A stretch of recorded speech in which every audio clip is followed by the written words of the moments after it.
Good morning बेटा। बेटा हम लोग कंसंट्रेशन ऑफ और के प्रोसेस की स्टडी कर रहे थे, जिसमें हम लोगों ने इलेक्ट्रोमैग्नेटिक सेपरेशन और इलेक्ट्रोस्टैटिक सेपरेशन की स्टडी की थी लास्ट लेक्चर में।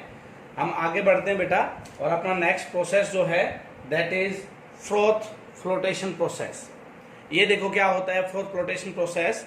This is specially used for the concentration of sulphide ores. ये स्पेशली सल्फाइड ओर्स की कंसंट्रेशन के लिए यूज किया जाता है बेटा। फॉर एग्जांपल जिंक ब्लेंड है, या दैट इज ZnS, है ना। यहाँ पे जैसे हमारे पास एक जिंक की ओर है, सॉरी सल्फर की ओर है, दैट इज ZnS। तो इसके लिए हमें यहाँ पे ये इसको यूज करते हैं, specially use for the sulphide ores. Principle क्या है बेटा इसका? Based on the fact that the surface of sulphide ore is preferentially wetted by oils while that of gangue is preferentially wetted by water। सीधी सी बात है, मैं आपको normal language में समझाने की कोशिश करता हूं कि जो सल्फाइड ओर्स होंगी वो बेटा किससे वेट होंगी? ऑयल से वेट होंगी। और जो गैंग मतलब जो इम्प्योरिटीज होंगी वो किससे वेट होंगी? वाटर से वेट होने की उनकी प्रॉपर्टी, मतलब गीली होने की उनकी प्रॉपर्टी होंगी। और अगर ये दोनों प्रॉपर्टीज आपकी सल्फाइड मतलब ओर के पार्टिकल्स और गैंग के पार्टिकल में है, तो हम उनको कंसंट्रेट करने के लिए कौन सा मेथड यूज कर सकते हैं? फ्रोथ फ्लोटेशन प्रोसेस यूज कर सकते हैं। फॉर एग्जांपल बच्चे, जैसे मैं आपको सिंपली बताऊं कि मेरे पास ये दो पार्टिकल हैं, इसके सरफेस के ऊपर पानी चिपक सकता है और इसके सरफेस के ऊपर ऑयल चिपक सकता है। मतलब एक ऑयल से वेट होगी और दूसरी पानी से वेट होगी। तो यहाँ पे पानी से वेट कौन होंगी? गैंग पार्टिकल्स मतलब इंप्योरिटीज होंगी। और ऑयल से वेट कौन होंगी बेटा? सल्फाइड ओर्स के पार्टिकल्स वेट होंगे। ठीक है बच्चे, करना क्या है इस प्रोसेस में हमें वो बताते हैं। Ore is crushed into a fine powder. सबसे पहले ओर को किसमें क्रश करोगे बेटा? फाइन पाउडर में क्रश करोगे। And mix with water to form a suspension in a tank. हम एक टैंक लेंगे बेटा, उसमें ओर को क्रश करके पानी के साथ मिक्स करके उसका क्या बनाएंगे? एक सस्पेंशन बनाएंगे। To this suspension are added collectors. इस सस्पेंशन में हम क्या ऐड करेंगे बेटा? कलेक्टर्स को ऐड करेंगे। कलेक्टर्स लाइक पाइन ऑयल, है ना। कलेक्टर का मैंने यहाँ पे एक एग्जांपल लिखा है, पाइन ऑयल। ये कलेक्टर जो है ये काम क्या करेगा? Which enhance the non wettability of the ore particles. जो ओर पार्टिकल्स की नॉन वेटेबिलिटी विद वाटर जो है उसको एनहेंस कर देगा। मतलब ये क्या करेगा? सल्फाइड ओर्स को सिर्फ और सिर्फ किसके साथ वेट होने देगा? ऑयल के साथ वेट होने देगा। उनकी जो नॉन वेटेबिलिटी विद वाटर है उसको क्या कर देगा? इंक्रीज कर देगा। क्योंकि आप यहाँ पे एक बार ध्यान दें, जो कलेक्टर हमने ऐड किया है वो खुद क्या है? पाइन ऑयल है, मतलब ऑयल है वो, है ना बेटा। तो कलेक्टर यहाँ पे क्या करते हैं? अब आपसे पूछ लिया जाए, एक नंबर में डेफिनेशन पूछी जा सकती है कि कलेक्टर होते क्या हैं। तो कलेक्टर क्या होते हैं बेटा? जो सल्फाइड ओर्स की या और पार्टिकल्स की नॉन वेटेबिलिटी को क्या कर देते हैं? इंक्रीज कर देते हैं। तो बेटा हम उस सस्पेंशन टैंक में क्या डालेंगे? कलेक्टर डालेंगे। And froth stabiliser. फ्रोथ का मतलब आपको पता होगा क्या होता है? फ्रोथ मतलब बेटा झाग ही है यहाँ पे। फ्रोथ स्टेबलाइजर जो झाग को स्टेबलाइज करेगा, फ्रोथ स्टेबलाइजर डालेंगे, दैट इज एनिलीन। एनिलीन ले सकते हैं यहाँ पे, क्रिसोल ले सकते हैं हम लोग। ये क्या होते हैं बेटा? फ्रोथ स्टेबलाइजर्स होते हैं। विच स्टेबलाइज द फ्रोथ, जो क्या करेगा? फ्रोथ को स्टेबलाइज करेगा। यहाँ पे बच्चे फ्रोथ को स्टेबलाइज करने से मतलब क्या है? कि झाग आपके ज्यादा से ज्यादा बनने चाहिए, है ना। झाग आपके क्या होने चाहिए बेटा? ज्यादा से ज्यादा बनने चाहिए। ऐसा नहीं है कि 2 मिनट के लिए झाग बने, फ्रोथ बना और उसके बाद खत्म, कहानी ही खत्म फ्रोथ की। ऐसा नहीं होना चाहिए, प्रोसेस कंप्लीट नहीं हो पाएगा। तो क्या किया हमने? जो सबसे पहले तो एक टैंक लिया, उसमें आपका जो क्रश्ड ओर थी उसको पानी के साथ मिक्स करके उसका सस्पेंशन बनाया।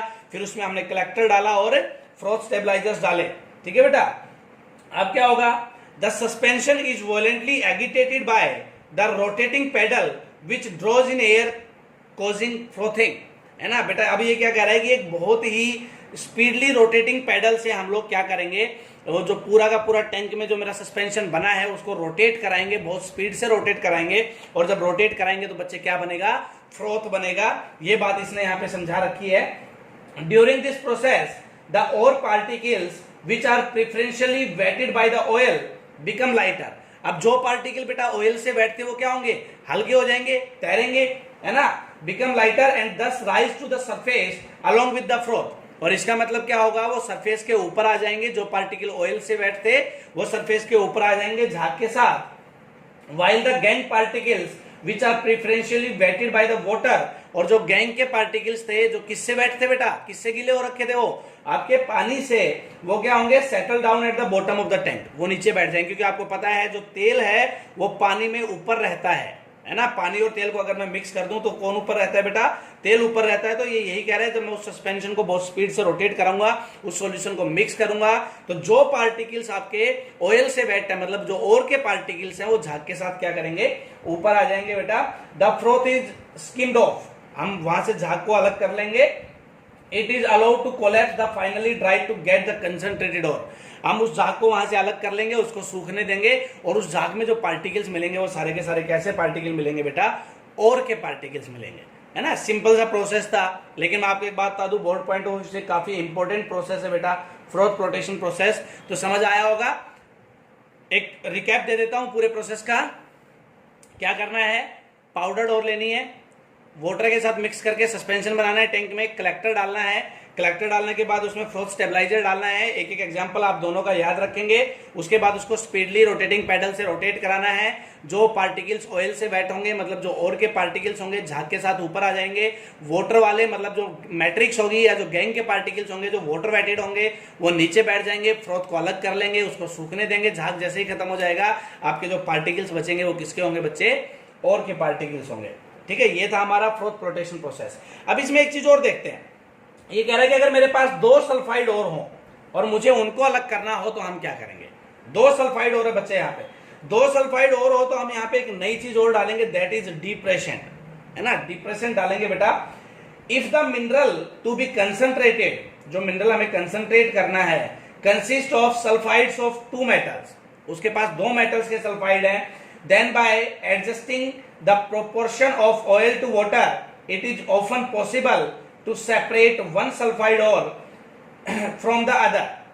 Sometime additional reagent called froth depression are used to prevent one type of sulfide ore particles from forming the froth with air bubble. देखो इसने सिंपल सी बात क्या कही है कि हम लोग, अगर मेरे पास कोई एक मिनरल है जिसमें मेरे पास मेटल्स के 2 सल्फाइड्स प्रेजेंट है, 2 डिफरेंट मेटल्स के सल्फाइड प्रेजेंट है बच्चे, वहां पे क्या करेंगे, हम एक नया केमिकल यूज करेंगे, दैट इज डिप्रेसेंट, जिसको हम क्या बोलेंगे, डिप्रेसेंट करेंगे, डिप्रेसेंट बोलेंगे। वो क्या करेगा बेटा, किसी भी एक सल्फाइड को, किसी भी मेटल के एक सल्फाइड को वो अपने साथ मिक्स करके अपना कॉम्प्लेक्स बना लेगा। ये डिप्रेसेंट यहाँ पे केमिकल ही होगा बेटा, अपना क्या बना लेगा बच्चे, वो कॉम्प्लेक्स बना लेगा और उसको झाग के साथ ऊपर नहीं आने देगा, है ना। कॉम्प्लेक्स बना लेगा, हैवी पार्टिकल हो जाएगा, हैवी हो जाएगा तो वो नीचे बैठेगा, ऊपर नहीं आने देगा, ध्यान रखिए। और झाग के साथ ऊपर नहीं आएगा तो दोनों के दोनों सल्फाइड और भी क्या हो गई, अलग अलग हो गई। फॉर एग्जाम्पल जैसे जेडएनएस का इसने यहाँ पे एग्जाम्पल दिया है ना बेटा, मेरे पास सपोज पीबीएस और जेडएनएस 2 मेटल्स के सल्फाइड है, इन दोनों को मुझे सेपरेट करना है। तो ये क्या कह रहा है, डिप्रेसेंट यूज करेंगे, that is NaCN, sodium cyanide. मैंने यहाँ पे डिप्रेसेंट लिया बेटा, सोडियम साइनाइड जेडएनएस के साथ मिक्स होके Na2ZnCN4 बनाता है, ध्यान देना, Na2ZnCN4 कॉम्प्लेक्स बन गया कि नहीं बन गया। अब ये जो कॉम्प्लेक्स यहाँ पे बना, ये हैवी पार्टिकल हो गया है, ये झाग के साथ ऊपर नहीं आएगा। तो आप ये भी ध्यान रखें, अगर मुझे 2 सल्फाइड्स और को सेपरेट करना हो तो हम क्या यूज करेंगे, डिप्रेसेंट यूज करेंगे। फ्रोथ फ्लोटेशन प्रोसेस में अगर मैं सिंपली अब एक छोटा सा रिकैप फिर से लें तो देखें कौन कौन से वर्ड आए बेटा, कलेक्टर आया, फ्रोथ स्टेबलाइजर आया, डिप्रेसेंट आया, है ना। तो इन सबको आप ध्यान में रखेंगे। मैं आपको डायग्राम के साथ ये प्रोसेस क्लियर करने की कोशिश करता हूं। जैसे ये मैंने टैंक लिया, ये टैंक है बेटा, टैंक में मैंने यहाँ पे सस्पेंशन डाला वाटर के साथ, ठीक है। उसके बाद मेरे पास ये रोटेटिंग पैडल है जो स्पीडली रोटेट करेगा। यहां से मैंने थोड़ी सी एयर आने की जगह दी। एयर आने की जगह क्यों दी बच्चा, क्योंकि एयर आएगी तो आपके बबल जल्दी बनेंगे, ज्यादा बनेंगे, है ना। और यहां से मैंने पल्प ऑफ और प्लस ऑयल डाला और स्पीड से इसको रोटेट होने दिया। स्पीड से रोटेट करेगा ये सस्पेंशन तो क्या होगा, झाग उठेंगे और झागे ऊपर आ जाएंगे। देखो ये जैसे ही फ्रोथ ऊपर आएगा, हम क्या करेंगे, इस फ्रोथ को यहां से सेपरेटली कलेक्ट कर लेंगे, अलग कर लेंगे, इसको सूखने देंगे। और इसमें जो पार्टिकल्स मिलेंगे वो किसके पार्टिकल मिलेंगे बेटा, और के पार्टिकल्स मिलेंगे। और जो नीचे बैठ जाएंगे वो क्या होंगे, आपके गैंग के particles which are wetted with water. ठीक है बेटा, ये आपका टोटल प्रोसेस था। नेक्स्ट प्रोसेस जो हम कंसंट्रेशन ऑफ ओर में यूज करते हैं बेटा, दैट इज लीचिंग। ध्यान देना, लीचिंग क्या है, लीचिंग एक्चुअली ट्रीटमेंट है पाउडर्ड ओर का विद ए स्टेबल रिएजेंट। यहां पे हम केमिकल रिएक्शंस कराते हैं कंसंट्रेशन ऑफ ओर करने के लिए। जब हम लीचिंग प्रोसेस यूज करते हैं बेटा, तो हम लोग ध्यान रखना केमिकल रिएक्शंस कराते हैं। वो केमिकल रिएक्शंस किस टाइप की होती हैं, क्या होती हैं, वो बता दे रहा हूं। ये कह रहा है कि पाउडर्ड ओर को एक स्टेबल रिएजेंट के साथ रिएक्ट कराएंगे, ट्रीट कराएंगे। वो स्टेबल रिएजेंट आपका कुछ भी हो सकता है, एसिड हो सकता है, बेस हो सकता है, या कोई और केमिकल हो सकता है ना, which are selectively dissolve the ore but not the impurities. लेकिन वो जो स्टेबल रिएजेंट होगा, मैंने जो वर्ड यूज यहाँ पे किया है दैट इज स्टेबल रिएजेंट, इसका मतलब यहाँ पे क्या है बेटा, वो स्टेबल रिएजेंट आपका ओर को डिजोल्व करेगा, इम्प्योरिटीज को अपने साथ डिजोल्व नहीं करेगा। ठीक है बेटा, एग्जाम्पल देखते हैं, जैसे लीचिंग ऑफ बॉक्साइड करके देखते हैं। लीचिंग दिमाग में आते ही आपके दिमाग में एक बात आनी चाहिए, लीचिंग कान में सुनते ही बेटा, कि हम लोग ओर को किसके साथ ट्रीट कराएंगे, स्टेबल केमिकल के साथ ट्रीट कराएंगे। जैसे ही लीचिंग की आवाज कान में पड़े, दिमाग में क्या आना चाहिए कि हम लीचिंग में किसके साथ रिएक्ट कराएंगे, स्टेबल रिएजेंट के साथ रिएक्ट कराएंगे। और वो स्टेबल रिएजेंट क्या करेगा, और पार्टिकल्स को अपने में डिजोल्व कर लेगा, लेकिन गैंग पार्टिकल्स को अपने में डिजोल्व नहीं करेगा। यहां पे हम एग्जांपल देखते हैं लीचिंग ऑफ बॉक्साइट। बेटा pure alumina that is Al2O3 is obtained from the bauxite और बाय द बेयर्स प्रोसेस। कौन सी प्रोसेस से बेटा, बेयर्स प्रोसेस से हम लोग इसको सेपरेट करते हैं। प्रोसेस का नाम आप लोग ध्यान रखेंगे, Bayer's process. The bauxite ore usually contains impurities of iron oxide. जो बॉक्साइट ओर है मेरे पास, है ना, जो Al2O3 H2O होती है आपकी, बॉक्साइट ओर हम जिसको बोलते हैं बेटा, वो क्या करती है, कौन कौन सी इंप्योरिटीज को कंटेन करती है, iron oxide that is Fe2O3, silica that is SiO2 and titanium oxide that is TiO2, है ना। The powder ore is heated with a concentrated solution of NaOH। हम क्या करेंगे, सबसे पहले पाउडर ओर को ट्रीट कराएंगे NaOH के साथ एट 473 to 523 केल्विन, 473 से 523 केल्विन टेम्परेचर पे, और 35 से 36 बार आपका क्या होगा बेटा, प्रेशर होगा। Under these conditions alumina dissolves forming sodium meta aluminate. Alumina जो होगा डिजोल्व होकर क्या बनाएगा, सोडियम मेटा एल्यूमिनेट बनाएगा, and silica as sodium silicate. और जो SiO2 होगा, जो इंप्योरिटी थी, वो क्या बनाएगा बेटा, सोडियम सिलिकेट बनाएगा, लिविंग बिहाइंड द इंप्योरिटीज। और जो बाकी इंप्योरिटीज है वो क्या रह जाएंगी, पीछे रह जाएंगी। यहाँ पे मैंने देखो दिखा रखा है Al2O3 2H2O, मतलब बॉक्साइट है ये, बॉक्साइट लिया, कौन से केमिकल के साथ रिएक्ट कराया, NaOH के साथ रिएक्ट कराया, in the presence of water. 473 to 523 kelvin मेरा यहाँ पे टेम्परेचर है, 35 से 36 बार मेरा यहाँ पे प्रेशर है। ठीक है बच्चे, मिक्स किया तो क्या बना, 2NaAlOH4 that is sodium meta aluminate. Sodium meta aluminate बन गया। सिलिकॉन ऑक्साइड ने भी NaOH के साथ रिएक्ट करके क्या बनाया, Na2SiO3। ठीक है बेटा, the resulting solution is filtered. अब ये क्या किया, मेरे पास जो भी जिस कंटेनर में मैं रिएक्शन करा रहा हूँ उसमें ये हो गया और ये हो गया, दो कंपाउंड मेरे पास बन चुके हैं।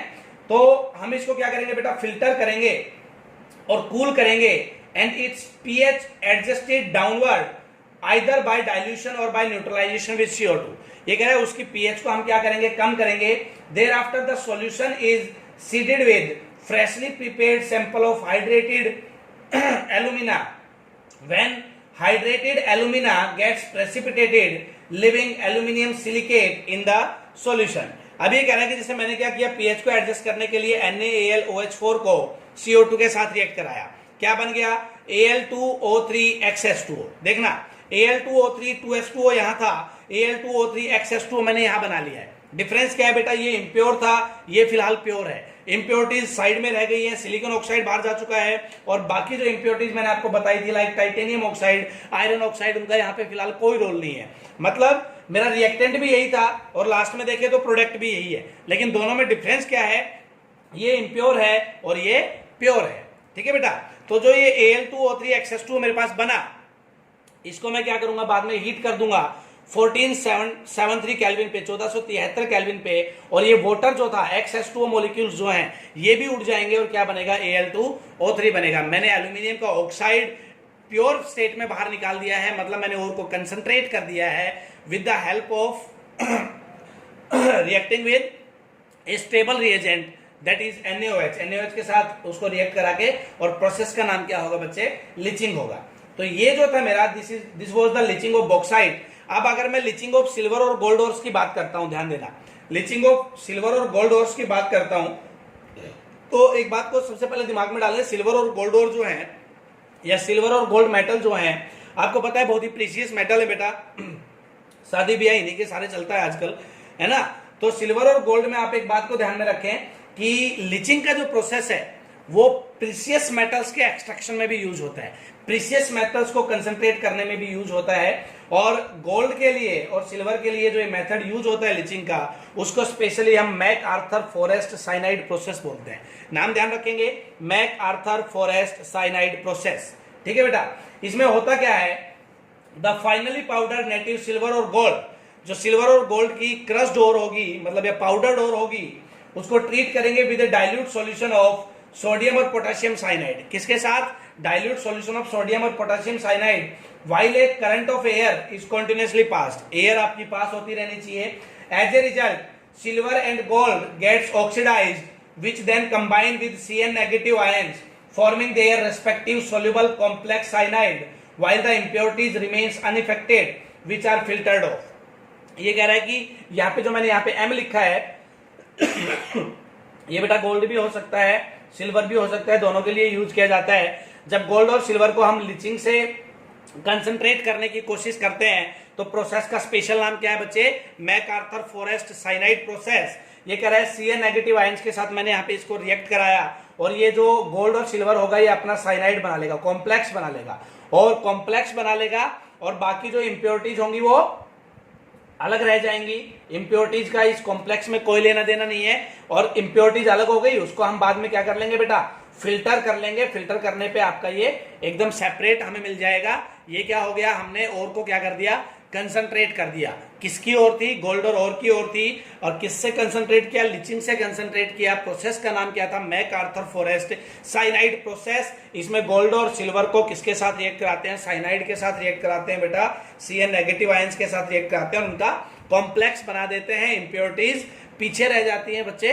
तो ये आपकी आज की दो प्रोसेस थी, लीचिंग जिसमें हमने बॉक्साइट की और गोल्ड और सिल्वर की लीचिंग पढ़ी, और दूसरा था बेटा आपका जो हमने पढ़ा फ्रॉथ फ्लोटेशन प्रोसेस। आप इनको अच्छे से देखेंगे और हम अब अपने बाकी का चैप्टर आगे वाले लेक्चर में पढ़ेंगे। Thank you.